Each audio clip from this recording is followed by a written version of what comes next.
Yang sama-sama kita muliakan Bapak Ketua bersama segenap pengurus Masjid Ar-Rahman, yang kita muliakan Imam Masjid Ar-Rahman, dan seterusnya yang saya muliakan kaum muslimin, kaum muslimat, hadirin hadirat rahimakumullah. Mari kita bersyukur kepada Allah Subhanahu wa taala. Kita ucapkan alhamdulillahirabbil alamin. Kita masih diberi oleh Allah kesempatan untuk dapat beribadah sampai hari ini. Dan saat ini kita dapat salat fardu subuh berjamaah. Teristimewa pada waktu subuh ini Nabi kita Muhammad sallallahu alaihi wasallam berdoa kepada Allah untuk kita semua. Apa doa baginda Rasulullah sallallahu alaihi wasallam itu? Allahumma barik li ummati fi bukuriha. Ya Allah, berkatilah umatku di waktu subuhnya, di waktu paginya. Maka semoga kita semua yang hadir ini mendapatkan rahmat dari Allah Subhanahu wa taala, mendapatkan barakah dari Allah Subhanahu wa taala. Amin. Tapi tidak semua yang mendapatkan barakah dan rahmat ini. Yang mendapatkannya insyaallah adalah orang yang mau meninggalkan tempat tidurnya yang lumpuh, lawannya rasa kantuk, lawannya goda iblis yang terkutuk, dan dia datang ke masjid untuk salat subuh dengan khusyuk. Itulah orang-orang yang insyaallah mendapatkan limpahan barakah. Tapi kalau azan berkumandang, dia masih tertelentang di atas ranjang, maka orang ini tak dapat barakah. Apa yang dia dapatkan? Kehinaan. Apa kata Rasulullah? Zaka rajulun bala syaitanu fi uzunai. Itulah orang yang dikencingi oleh syaitan kedua lubang telinganya. Nauzubillah, subhanallah. Semoga kita istiqamah salat berjamaah sampai suatu hari nanti jamaah menjalankan jenazah kita di Masjid Ar-Rahman ini. Mari kita berselawat kepada Nabi Muhammad sallallahu alaihi wasallam. Kita ucapkan Allahumma salli ala sayyidina Muhammad wa ala ali sayyidina Muhammad. Dengan selalu berselawat, insyaallah kita termasuk umatnya yang mendapatkan syafaat di hari kiamat nanti. Amin ya rabbal alamin. Kaum muslimin, kaum muslimat rahimakumullah. Pada subuh kali ini kita akan membahas sebuah asar. Yang dimaksud dengan asar adalah perkataan sahabat. Kalau hadis adalah perkataan Nabi Muhammad sallallahu alaihi wasallam. Dan sahabat yang kita maksud adalah Abu Bakar As-Siddiq radhiyallahu anhu. Kaum muslimin, kaum muslimat rahimakumullah, Abu Bakar As-Siddiq ini sama-sama sudah kita ketahui bahwa beliau ini adalah seorang sahabat yang sangat-sangat dekat dengan Nabi Muhammad SAW. Beliau di samping mendapat gelar As-Siddiq, Abu Bakar ini juga digelar oleh Rasulullah dengan Al-Atiq. Apa arti Al-Atiq? Al-Atiq artinya adalah orang yang telah dibebaskan dari api neraka. Itu makna Al-Atiq. Dan memang Rasulullah menyebutkan ada 10 sahabat yang telah dijamin masuk surga. Maka di antaranya adalah Abu Bakar As-Siddiq radhiyallahu anhu. Dan Abu Bakar bukan sekedar dibebaskan dari api neraka kata baginda Rasulullah, tetapi Abu Bakar nanti ketika di akhirat, maka Allah akan perintahkan kepada Abu Bakar untuk memilih surga mana yang dia inginkan, lewat pintu manapun dia masuk, dipersilahkan oleh Allah Subhanahu wa taala kata baginda Rasulullah. Apa sebab? Karena Abu Bakar As-Siddiq ini semua amalannya itu luar biasa. dan semua amalannya itu istiqamah. Memandikan orang meninggal istiqamah juga, menengok orang sakit istiqamah juga, bersedekah istiqamah juga, puasa sunat istiqamah juga, salat sunat istiqamah juga. Semua-muanya Abu Bakar itu istiqamah. Makanya nanti kepada Abu Bakar itu kata Rasulullah disuruh memilih surga manapun, lewat pintu manapun silakan. Semoga kita kalaupun tak macam Abu Bakar, adalah nanti pintu surga yang terbuka menerima kita. Awak takut satu pun tak terbuka, tertutup semua. Na'udzubillah, semua na'udzubillah. Lalu apa kata Abu Bakar As-Siddiq radhiyallahu anhu? Az-zulumatu khamsu was-siraju laha khamsu. Kata Abu Bakar As-Siddiq radhiyallahu anhu, ada 5 kegelapan dan ada 5 penerangnya. Apa itu kata Abu Bakar As-Siddiq radhiyallahu anhu? Yang pertama, az-zambu zulmatun was-siraju lahu at-taubah. Kata Abu Bakar As-Siddiq radhiyallahu anhu, dosa itu adalah kegelapan dan yang dapat meneranginya yaitu taubat kepada Allah Subhanahu wa taala. Kemudian yang kedua, wa hubbud dunya zulmatun was-siraju laha at-taqwa. Kata Abu Bakar As-Siddiq radhiyallahu anhu, terlalu cinta kepada dunia itu kegelapan, maka obat penerangnya yaitu takwa. Yang ketiga, al-qabru zulmatun was-siraju lahu la ilaha illallah Muhammadur Rasulullah. Kuburan itu sangat gelap dan yang meneranginya adalah kalimah la ilaha illallah Muhammadur Rasulullah. Lalu yang keempat, kata Abu Bakar As-Siddiq radhiyallahu anhu, wal akhiratu zulmatun was-siraju laha amalun salih. Akhirat itu gelap dan yang meneranginya adalah amal saleh. Terakhir yang kelima, was-siratu zulmatun was-siraju lahu al-yaqin. Sirat itu sangat gelap dan yang meneranginya adalah keyakinan. Kaum muslimin, kaum muslimat rahimakumullah, baiklah kita akan ulas satu persatu. Yang pertama, kegelapan dosa. Jemaah, kenapa manusia itu berdosa? Karena dia berbuat maksiat. Maksiat itu bahasa kitanya melawan. Yang Allah perintahkan ditinggalkan, yang Allah larang dikerjakan, itu melawan. Maka bahasa kitanya melawan, disebut dalam istilah agama dengan perbuatan maksiat. Seharusnya dalam hidup ini kita tidak berbuat maksiat, tapi berbuat taat. Apa itu taat?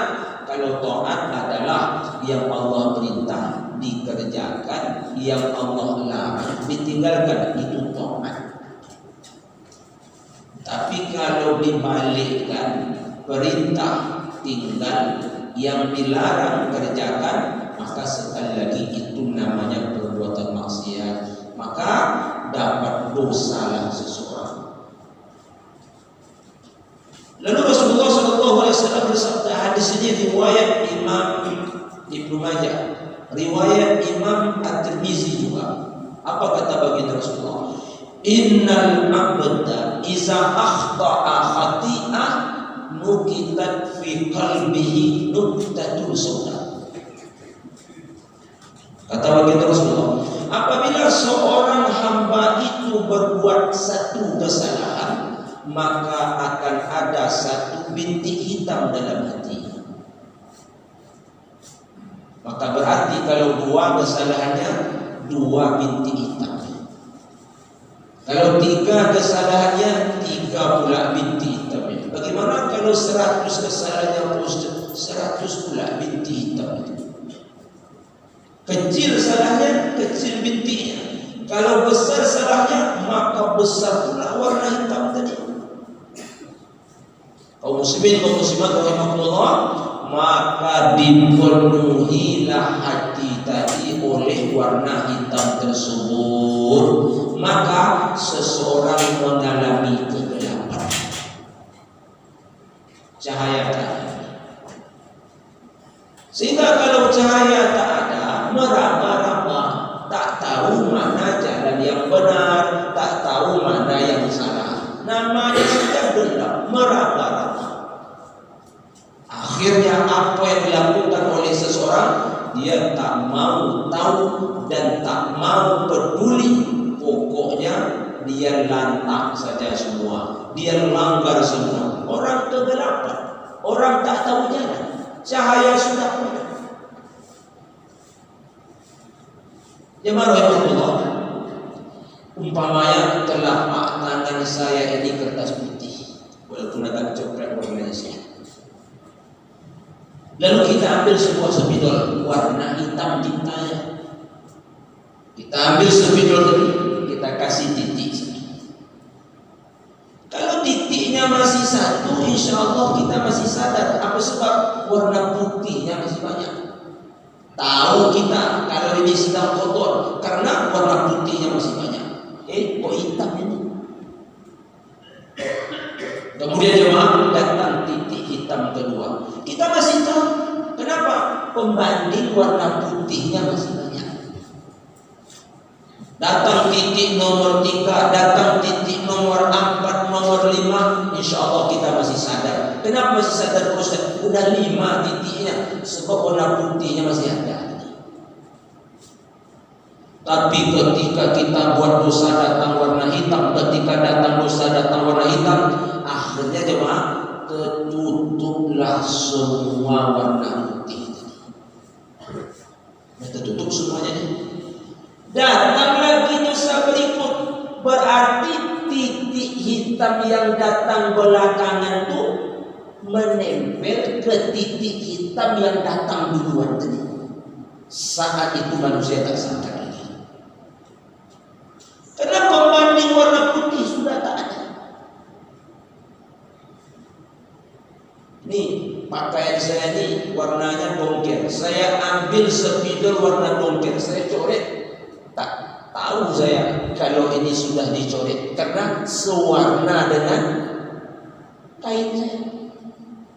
Jadi kalau hati sudah hitam, datang maksiat-maksiat berikutnya menempelnya di mana? Di atas warna hitam tadi, dan manusia tak tahu lagi pembedaan. Karena apa? Karena memang sudah hitam.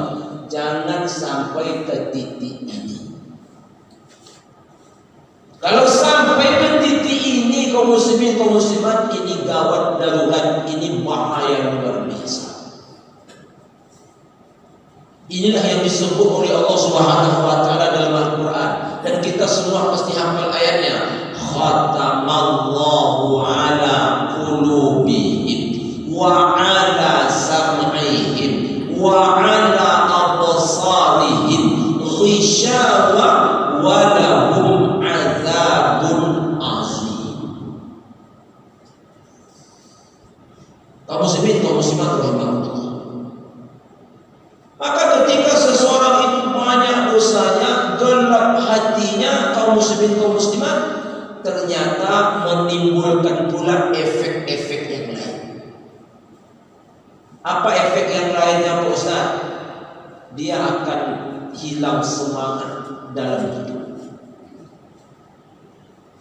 Orang kalau sudah terlalu banyak dosanya, dia kaum muslimin lemah selemah-lemahnya.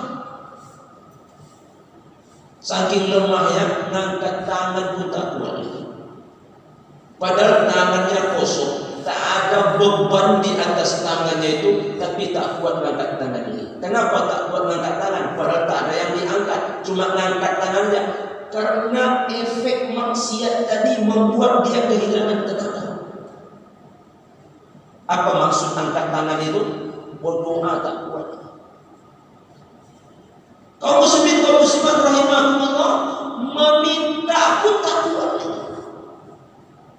Jangankan nak tahajud waktu malam lagi. Jangankan nak melangkah ke masjid salat berjamaah 5 waktu, mengangkat dan meminta lewat doa saja tak kuat. Berzikir itu amalan ringan. Karena zikir itu amalan lisan. Berzikir pun tak kuat. Lemah. Stamina-nya habis. Itulah efek daripada dosa. Hanya semangatnya satu saja. Apa semangatnya? Kalau berbuat dosa itu semangatnya. Kalau umpamanya minum-minum, startnya isya, finishnya azan subuh, itu kuat ya. Kalau bangun malam nonton bola Liga Champion, kuat ya. Pokoknya untuk yang berbuat maksiat lah, itu datang semangatnya. Tapi kalau dalam urusan ibadah, loyonya. Ini efek yang sangat berbahaya dari perbuatan maksiat. Ini efek berbahaya dari dosa-dosa yang telah membuat hati menjadi gelap gulita tadi. Kamu muslimin. Kemudian orang yang banyak maksiat itu kaum muslimin tak bisa dipungkiri, gelisah tak pernah ada sudah. Gelisah, gundah gelana, resah, itu yang ada dalam hidupnya, tak ada yang lain. Maka kaum muslimat rahimahullah, apa kata Abu Bakar? Obati kegelapan ini cepat-cepat, buang cepat-cepat. Apa yang menerangi kegelapan itu? Yang menerangi kegelapan itu, kata Abu Bakar As-Siddiq, adalah taubatnya seseorang kepada Allah Subhanahu wa taala. Jemaah rahimahullah, kalau cerita tentang taubat kita dah tahu semua. Satu, kita nyesal. Yang kedua, mengapa kita berjanji kepada Allah tak akan ulangi lagi. Yang ketiga, mengapa kita tinggalkan perbuatan maksiat itu untuk selama-lamanya. Itu kalau taubat kepada Allah. Tapi kalau kepada manusia, tambah satu syarat lagi. Apa syarat yang satu lagi? Kalau kepada manusia minta maaf, kemudian yang terambil, yang termakan, yang terpakai balikkan lagi. Kalau kita tak minta maaf kepada manusia itu, kita tak balikkan lagi, apakah yang termakan, yang terpakai, lalu kita istighfar, kaum muslimat, tak mempan istighfar kita, tak diterima oleh Allah Ta'ala, karena dosa kita bukan kepada Allah, kepada orang. Jadi kalau kepada manusia agak susah sih. Kalau kepada manusia agak payah, karena kebanyakan manusia ini tidak pemaaf. Manusia ini kebanyakannya ego. Kita kasih contoh aja, umpamanya tanah kita berdekatan dengan tanah tetangga, sempadan. Lalu apa yang kita tanam di tanah itu? Yang kita tanam umpamanya kaum muslimin berbagai macam tumbuhan, termasuklah di antaranya matoa. Matoa dia berbuah, matoa kita tak berbuah. Singkat cerita kaum muslimin, kaum muslimat, kita ambillah matoa kawan tadi. Dan setiap kali mengambil kita baca alhamdulillah. Kenapa baca alhamdulillah? Karena yang punya tak nampak. Karena yang punya tidak nampak. Sehingga waktu ngambil itu enak saja kita. Kaum muslimin, kaum muslimat rahimahullah, lalu kita mau taubatlah. Bagaimana cara kita mau taubat kalau ini kasusnya nyesal? Kenapa saya lakukan itu dulu? Yang kedua, berjanji tak akan ulangi lagi. Yang ketiga, kita akan tinggalkan perbuatan itu untuk selama-lamanya. Nah, yang keempat, minta maaf, balikkan matoa lagi. Pergi kita ke tempat kawan kita itu, assalamualaikum kawan, waalaikumsalam. Tanah kita akan bersempadan. Kemudian aku tanam matoa, kau kan tanam matoa juga. Cuma bedanya matoa aku tak berbuah. Matoa kau itu sering aku ambil. Aku sekarang mau taubat. tolong maafkan aku. Apa kata saudara kita itu? Engkau pun maafkan, tapi balikkan matu-matu ini. Kaum muslimin, kaum muslimat, macam mana caranya? Sementara matu kita tak berbuah, lalu bagaimana cara baliknya? Pergilah kita ke tukang jual matu. Assalamualaikum bapak tukang jual matuah. Waalaikumsalam. Berapa matuah sekilo sekarang? Matuah sekilo 20.000. Kita makan matuah aja udah berapa kilo? 5 kilo. 2 kali 5 10. Kasih duit 100.000 kepada kawan kita itu. Apa katanya? Matuah itu 50.000 sekilo katanya. Agak beda juga katanya. Ayolah 250 lah berarti. Serahkan uang 250 sama dia. Apa rulah kaum muslimin, kaum muslimat, kita dipandang sudah bertaubat kalau itu kepada manusia. Kalau tidak kaum muslimin, kaum muslimat, kita hanya mengandalkan istighfar saja, Allah tak akan ampunkan dosa kita. Karena salah kita bukan kepada Allah Ta'ala, salah kita kepada saudara kita. Jadi kaum muslimin, kaum muslimat rahimakumullah, untuk menerangi kegelapan ini, yaitu kita minta ampun kepada Allah. Kata Imam Ali radhiyallahu anhu, apa kata beliau? Sudah berapa langkah engkau meninggalkan Allah? Allah hanya butuh 1 langkah untuk engkau menuju lagi kepadanya. Kita meninggalkan Allah sudah berapa lama? Itu maksudnya. Kita meninggalkan Allah sudah berapa jauh? Kalau kita nak bertaubat kepada Allah, cukup 1 langkah. Bagi Allah cukup 1 langkah. Bagi Allah cukup 1 istighfar. Tapi kita tak tahu istighfar kita yang mana yang diterima oleh Allah. Tapi cukup 1 istighfar. Apa makna cukup 1 istighfar? Tak perlu banyak-banyak istighfar. Cukup 1, tapi kita tak tahu yang 1 itu yang diterima yang mana. Karena itulah baca sebanyak-banyaknya. Jangan ditangkap seperti ini. Kata Pak Ustaz cukup 1 istighfar, lalu kita baca sekali saja. Astagfirullahaladzim. Ya, cukup bagi Allah 1 saja. Memang cukup 1 saja, tapi kita tak tahu istighfar kita yang mana yang diterima oleh Allah. Untuk itu ulang-ulang, di antara sekian ribu istighfar ada 1 yang nyangkut. Ada 1 yang nyangkut. Kaum muslimin, kaum muslimat rahimakumullah, Nabi Muhammad SAW bersabda, hadis riwayat Imam Bukhari, apa kata baginda Rasulullah? Ya ayuhan nas, tubu ila Allah fa inni atubu ilaihi mi'ata marrah. Hei manusia, kalian bertaubatlah kepada Allah, minta ampunlah kepada Allah. Aku ni minta ampun kepada Allah 100 kali dalam sehari. Itu minimal, bukan hanya 100 saja, minimal. Kaum muslimin, kaum muslimat, itu yang pertama. Yang kedua, apa kata Abu Bakar As-Siddiq radhiyallahu anhu? Cinta terhadap dunia itu kegelapan. Obatnya adalah takwa. Jemaah, kita mencari dunia tak dilarang oleh Allah. Justru Allah suruh, tak dilarang. Apa bunyi ayatnya? Fa iza qudiyatis sholatu fantashiru fil ardi wabtaghu min fadlillah. Apabila telah selesai salat, apabila telah dilakukan salat, telah didirikan salat, maka bertebarlah di muka bumi, cari karunia Allah, cari rezeki Allah Ta'ala. Yang pedagang pergi ke pasar, yang petani pergi ke kebun, yang nelayan pergi ke danau, pergi ke sungai, pergi ke laut. Jangan sudah subuh tidur, jangan sudah salat tidur. Bekerjalah, berusahalah, cari rezeki.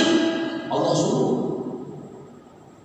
Lalu apa kata Allah dalam ayat yang lain? Wa bataghi fima ataakallahu daral akhirah wa la tansa nasibaka minad dunya. Carilah kebahagiaan hidup untuk akhiratmu, tapi jangan lupakan dunia. Allah suruh. Yang tak boleh adalah terlalu cinta. Kenapa tak boleh terlalu cinta? Karena kalau sudah terlalu cinta dengan dunia, kaum muslimin, kaum muslimat, gelap hati. Kalau hati sudah gelap, tak tahu jalan ke akhirat. Karena tidak gelap gara-gara dunia. Sehingga yang ada dalam hati kita hanya dunia, akhirat udah ditutup oleh dunia tadi. Dah gelap, tak nampak jalan dan gang ke akhirat itu lagi.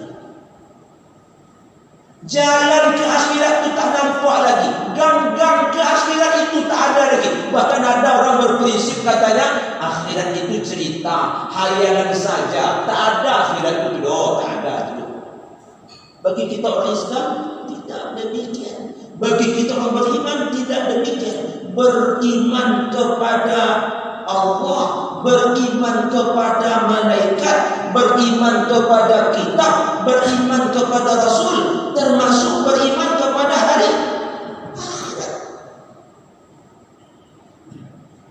Beriman kepada hari akhirat. Tapi orang tak akan tahu dia ada akhirat. Karena apa? Gelap hatinya. Kenapa gelap hatinya? Terlalu cinta kepada dunia. Kita ni jemaah, kalau terlalu cinta nanti susah nak berpisah. Sesuatu kalau terlalu kita cintai, berat hati nanti kalau meninggalkannya. Kalau sudah terlalu cinta kita dengan sesuatu, berat nanti kalau berpisah. Makanya ada orang hilang yang dia miliki, ada orang responnya tak ada. Ada orang responnya biasa saja. Tapi ada orang begitu hilang kaum muslimin, stresnya luar biasa. Orang kalau kehilangan sesuatu stres, itu tanda dia cinta betul ke dunia. Tapi kalau ada umpamanya orang hilang sesuatu biasa saja, berarti kaum muslimin ini satu tanda kalau dia dengan dunia itu tak seberapa jatuh hati. Kaum muslimin, kaum muslimat rahimahullah. Kalau sekarang kata orang dunia nyata, akhirat cerita. Tapi nanti ada suatu saat akhirat yang nyata, dunia tinggal cerita. Betul itu. Dan kita selaku seorang muslim punya prinsip wal akhiratu khairun wa abqa. Wal akhiratu khairun laka minal ula. Jemaah yang berbahagia. Kemudian orang kalau sudah terlalu cinta dengan dunia, apa pekerjaan dia? Cari hitung, cari hitung. Alladzi jama'a malan wa addada. Bekerja, dapat, cari, hitung, simpan. Hitung, simpan. Kenapa tak bayar zakat? Kenapa tak bersedekah? Kenapa tak beriman? Kenapa tak santuni anak yatim? Kenapa tak santuni orang-orang miskin? Kenapa tidak menyantuni anak-anak di panti asuhan? Orang cinta ke dunia seperti itu. Prinsipnya cari kumpul hitung, cari kumpul hitung, hitung kumpul hitung kumpul, takkan pernah keluar. Kalau keluar pun kaum muslimin tak seberapa. Apa sebab? Dia cinta betul. Ini yang dimaksud kegelapan itu. Tak nampak lagi jalan ke akhirat. Tak nampak lagi. Kaum muslimin, kaum muslimat rahimahullah. Dan ketika seseorang mencintai dunia, biasanya dia tukar akhirat dengan dunia. Biasanya dia tukar surga dengan neraka. Sampailah ke titik paling parah. Orang kalau sudah terlalu cinta kepada dunia, akidahnya pun dijual. Akidah pun dijual. Jadi kaum muslimin, kalau kita buka Al-Quran mulai surah Al-Fatihah sampai surah An-Nas, tak satu pun ada ayat Allah memuji dunia, tak ada. Yang ada adalah Allah merendahkan dunia ini. Kita buka Sahih Bukhari, kita buka Sahih Muslim, kita buka Sunan Ibnu Majah, kita buka Sunan At-Tirmizi dan sunan-sunan yang lainnya, tak ketemu satu hadis pun Rasulullah itu mengangkat dunia. Yang ada adalah Rasul itu betul-betul meremehkan dunia tersebut. Sampai-sampai Rasul mengibaratkan dunia itu macam bangkai anak kambing. Bahkan dalam hadis yang lain apa kata Rasulullah? "Lau kanat dunya ta'dilu indallahi janaha ma ba'udha masaqaka fi syurbatama." Kata Rasulullah, kalaulah dunia sama nilainya dengan sayap seekor lalat, orang kafir itu Allah tak kasih minum walau seteguk air. tak dapat minum walau seteguk air jika dunia sama dengan sayap nyamuk atau sayap lalat. Tapi kenapa Pak Ustaz orang kafir itu dapat minum, bahkan punya perusahaan air minum? Karena dunia di bawah sayap lalat. Tapi kaum muslimin, inilah yang membuat orang bergaduh, inilah yang membuat orang berkelahi, inilah yang membuat orang bahkan bunuh-bunuhan. Gara-gara apa? Yang tak sampai seperti sayap lalat. Bahkan kata Nabi dalam hadis yang lain, "Man dunya bil akhirah illa kama yaj'alu ahadukum usbu'u hadhi fil yamni falyanzur bima tarji." Dunia tak sebanding dengan akhirat. Tak ubah salah seorang kamu memasukkan satu jarimu ke air laut. Angkat jarimu, yang tinggal di jarimu itu dunia, yang tinggal dalam laut itulah akhirat. Tapi aneh, yang sedikit ini yang dikejar-kejar oleh orang, justru yang ada dalam laut itu ditinggalkannya. Gelap. Kaum muslimin, lalu apa kata Abu Bakar? Obat penerangnya adalah takwa. Obat penerangnya takwa. Apa urusan takwa bisa menerangi kegelapan cinta ke dunia? Begini. Datanglah Umar bin Khattab radhiyallahu anhu kepada siapa? Ubay bin Ka'ab radhiyallahu anhu. Apa kata Umar? Ubay, ya, takwa itu macam mana? Bukan karena Abu Bakar tak tahu, bukan karena Umar tak tahu. Lalu apa kata Ubay? Takwa itu adalah seperti kita melewati jalan yang banyak durinya, melewati jalan yang banyak pecahan kaca, ada ular, ada kalajengking. Pokoknya jalan itu berbahaya. Lalu kita lewat di situ. Kira-kira bagaimana kalau kita lewat di situ? Kata Umar, kita mesti pakai sepatu tinggi, kita mesti pakai sepatu tebal. Supaya apa? Kita selamat. Jadi apa maknanya? Takwa itu berhati-hati dalam berjalan di dunia ini. Kalau kita tak berhati-hati, tak pakai sepatu tinggi, tak pakai sepatu yang begitu hebat, jalan saja tertusuklah kaki kita oleh duri, tertusuklah kaki kita oleh kaca, disengat kalajengkinglah kaki kita, dipatok ular kobra lah kaki kita. Kenapa kita dipatok ular kobra? Kenapa disengat kalajengking? Sembarang jalan aja. Orang bertakwa dalam berjalan di atas dunia ini hati-hati. Siapa yang bisa hati-hati dalam berjalan? Orang yang nampak jalan. Kalau tak nampak jalan, macam mana nak milih? Jalan tak nampak.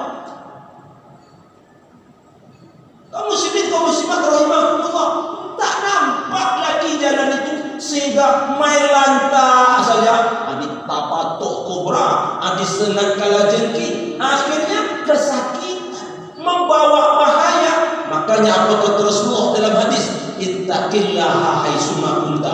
Bertakwalah kamu kepada Allah kapan saja, di mana saja. Kalau saya kasih contoh, umpamanya kita pedagang. Ini mohon maaf kalau kita pedagang. Jemaah, waktu menimbang, kalau urusan kita dalam berdagang adalah pakai timbang menimbang, waktu menimbang itu pandang dalam timbangan itu ada akhirat.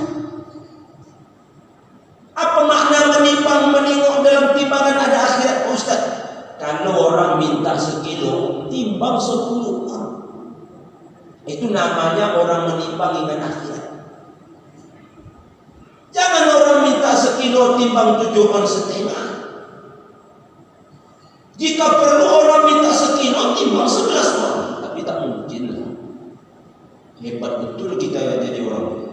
Orang minta sekilo timbang 11 on. Hebat betul itu. Jangan lagi. Saya pun tak bisa macam itu. Tapi kalau orang minta sekilo timbang 10 on. Ini dah orang minta sekilo ditimbangnya 7 on. Sehingga apa yang terjadi kaum muslimin kaum muslimat? Berdosalah kita. Beda kalau orang menimbang ingat akhirat. Kadang-kadang maaf kita pergi ke pasar, umpamanya beli apa? Beli ikan. Begitu kita minta ikan 1 kilo, baik kali kayak orang tukang jual ikan itu, dilebihkannya pula.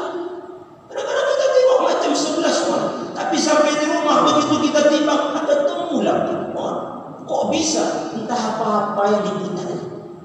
Ini orang gelap.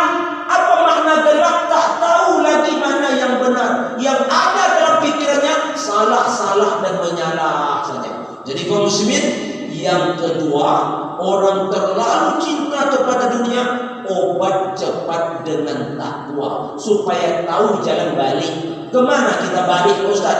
Balik ke kampung asal kita, yaitu surga. Yang ketiga, apa kata Abu Bakar As-Siddiq? Kuburan itu gelap. Kalau tak percaya jemaah kuburan itu gelap, masuklah ke dalam. Matilah nanti. Saya percaya saya jemaah walaupun belum mencoba. Karena yang mengatakannya adalah Allah Ta'ala, yang mengatakannya adalah Rasulullah, yang menyebutkannya adalah para sahabat. Kuburan itu gelap. Awak sendiri sempit. Ada dua kegelapan kubur. Yang pertama gelapnya kubur, yang kedua gelapnya liang lahat. Jemaah, awak sedang makan nih, matilah lampu. Begitu sedang makan lampu mati, tak sedap perasaan. Awak sedang makan, mati lampu. Begitu lampu mati, mana ada kita membaca alhamdulillah. Awak menyuap dia, mati lampu. Alhamdulillah. Itu level iman Abu Bakar itu. Kalau model iman awak begitu makan kemudian mati lampu, istighfar ada, tapi rapat gigi kita. Astagfirullah. Masa macam itu istighfar? Tapi yang paling banyak begitu sedang makan mati lampu, apa yang paling banyak kita lakukan coba? Orang bekerja di PLN kita kutuk-kutuk di rumah. Itu yang terbanyak.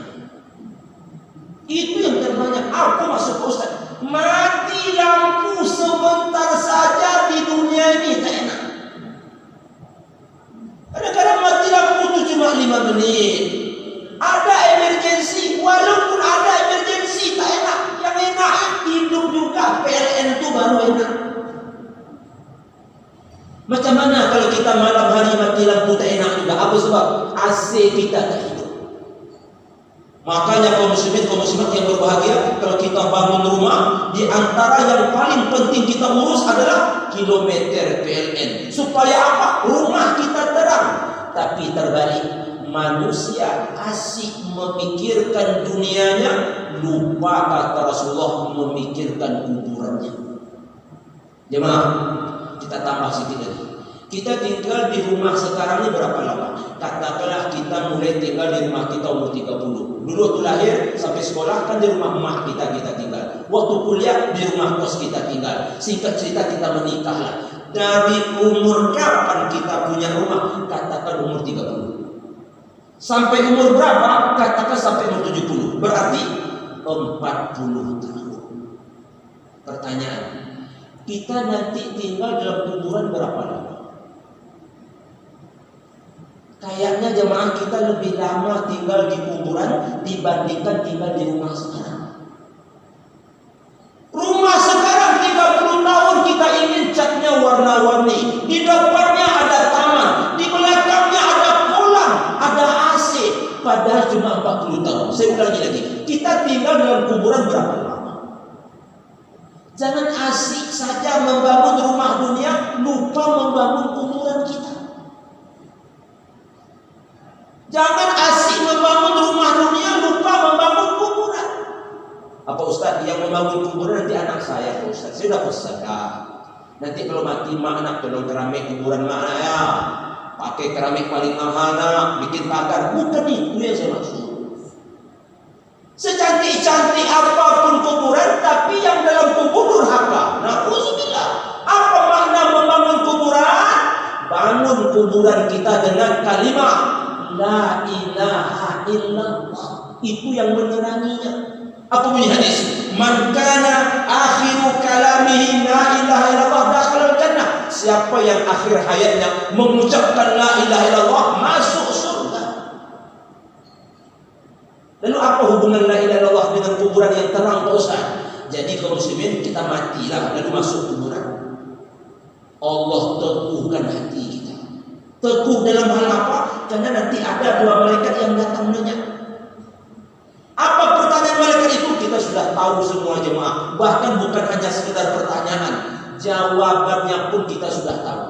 Kayaknya masuk surga kita semuanya. Amin. Cobalah, siapa Tuhanmu? Apa jemaah? Ini tak lulus kayaknya. Siapa Tuhanmu? Allah. Allah. Siapa nabimu? Muhammad. Apa agamamu? Islam. 3 pertanyaan, gampang juga menjawabnya. Tapi kaum muslimin, bukan otak waktu itu yang menjawab, tapi Allah yang bantu kita. Bukan karena kita susah. Apa bunyi ayat? Ibrahim 27. Yusabbitullahu allazina amanu bil qawli tsabit fil hayati dunya wal akhirah. Allah teguhkan iman orang beriman dengan ucapan yang teguh. Apa makna ucapan yang teguh itu? Menjawab pertanyaan malaikat tadi. Itu bukan otak kita yang jawab, Allah yang tolong kita menjawab. Begitu malaikat tanya, kita bisa jawab atas bimbingan Allah. Terang kuburan kita. Tengok kanan indah, tengok kiri indah, bagaikan taman surga. Tapi barang siapa yang tak beriman kepada Allah, tidak dibantu oleh Allah. Ketika tidak dibantu oleh Allah, gelap gulitalah dia di dalam kuburannya. Sampai kapan Pak Ustaz? Sampai kiamat datang. Kita tak bisa balik ke dunia jemaah. Kalaupun balik jemaah ke dunia, kami lari. Atau kami tangkap lagi, kami antar ke kuburan lagi. Sikit lagi jemaah. Yang keempat, apa kata Abu Bakar? Akhirat itu gelap, penerangnya adalah amal saleh. Akhirat itu gelap. Gelap yang dimaksud bukan gelap seperti malam. Makna gelap akhirat itu kata Abu Bakar adalah banyaknya urusan kita waktu itu. Banyak urusan kita waktu itu jemaah. Kenapa tidak? Setiap rupiah ditanyakan Allah, mano dapat, mano dibelanjakan. Setiap hari umur kita ditanyakan Allah untuk apa dimanfaatkan. Kemudian kesehatan kita ditanya oleh Allah Subhanahu wa taala. Ilmu kita ditanya, oh itu pening kepala kita berjemaah. Sebanyak-banyak itu pertanyaan. Maka ibaratnya oleh Abu Bakar kita gelap waktu itu. Lalu apa yang dapat meneranginya? Yang dapat meneranginya amal soleh. Apa makna menerangi di sini? Orang kalau banyak amal solehnya, hisabnya tidak susah, tapi dipermudah. Disebut dengan hisaban yasirah, dipermudah hisab. Makanya kalau orang akan dihisab, kata Rasulullah, itu berarti orang akan diazab. Tapi kalau orang tidak dihisab, itu orang berarti tidak akan diazab. Makanya kaum muslimin kita meminta kepada Allah Ta'ala, moga-moga kita dimudahkan saat dihisab nanti. Karena kalau dihisab oleh Allah, itu kegelapan luar biasa. Makanya di akhirat kita butuh cahaya. Ini enaknya jadi orang Islam. Kata Rasulullah, orang Islam ubannya pun di akhirat nanti menolong. Apa bunyi hadis? Man syaba syaibatan bil Islam kanatlah umur yaumil qiyamah. Orang Islam yang beruban, ubannya nanti jadi cahaya di hari kiamat. Tapi ingat, jangan hanya bermodal uban pergi ke akhirat. Mentang-mentang uban banyak, tak baca zikir pagi lagi. Mentang-mentang uban banyak, tak baca zikir petang lagi. Mentang-mentang uban banyak, udah jarang sholat berjemaah. Bertanya cucu kita, ya, kenapa tak ke masjid lagi? Kata Nabi, hadisnya sahih, riwayat Imam Bukhari, kalau uban banyak, nanti jadi cahaya. Betul, tapi modal uban tak cukup. Apa modal kita? Amal soleh. Itu yang kita baca tadi pada rakaat kedua dalam surah At-Tahrim. Nuruhum yas'a baina aydihim wa bi aymanihim.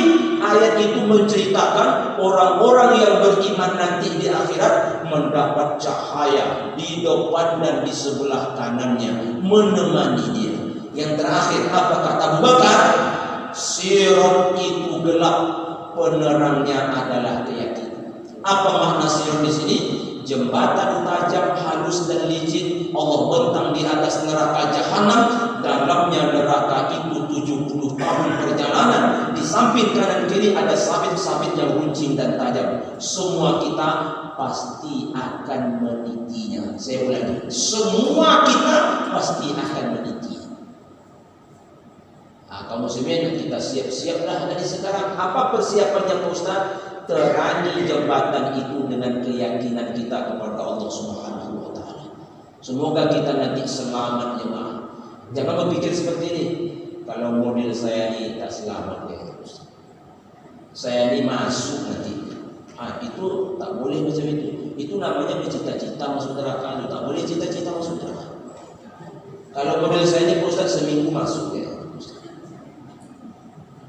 Jangan bercakap itu.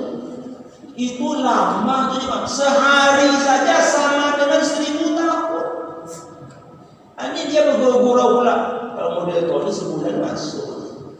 Tak boleh kita bercita-cita nak masuk ke sana walaupun sebentar. Makanya minta kepada Allah doa, banyak doa yang diadakan. Bagaimana supaya kita selamat waktu meniti sirat itu dan Allah masukkan kita ke dalam surga. Kaum muslimin, intinya apa? Semoga kita diberi cahaya oleh Allah dalam hidup ini. Apa sebab? Memang untuk itu Nabi diutus. Qad akhrajan nas minaz zulumati ilan nur. Rasulullah itu diutus mengeluarkan manusia dari kegelapan membawa kepada cahaya.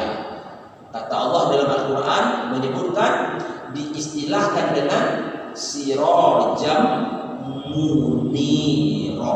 Nabi Muhammad itu diutus sebagai suluh, sebagai pelita yang menerangi. Apa yang meneranginya? Yang meneranginya taubat kalau kita berdosa, takwa kalau kita tercinta kepada dunia, membaca la ilaha illallah kalau ingin terang dari gelapnya kuburan, ingin terang di akhirat perbanyak amal soleh, ingin selamat meniti sirat, timbulkan keyakinan kita kepada perkara-perkara gaib yang akan kita lalui di akhirat nanti. Jemaah rahimahullah, ini tausiah singkat yang bisa kita sampaikan pada subuh hari ini. Semoga ada manfaat. Terima kasih atas segala perhatian. Mohon maaf banyak kekurangan. Kita tutup dengan doa kafaratul majelis. Subhanakallahumma wa bihamdika asyhadu an la ilaha illa anta astaghfiruka wa atubu ilaik. Billahi taufiq wal hidayah. Wassalamualaikum warahmatullahi wabarakatuh.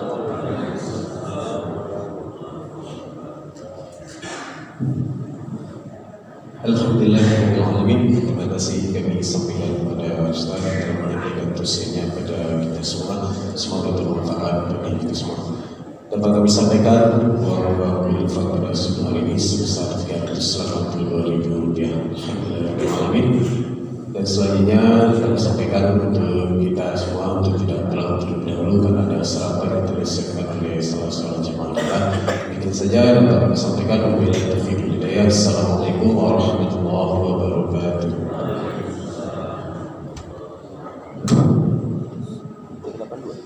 Tiga delapan dua.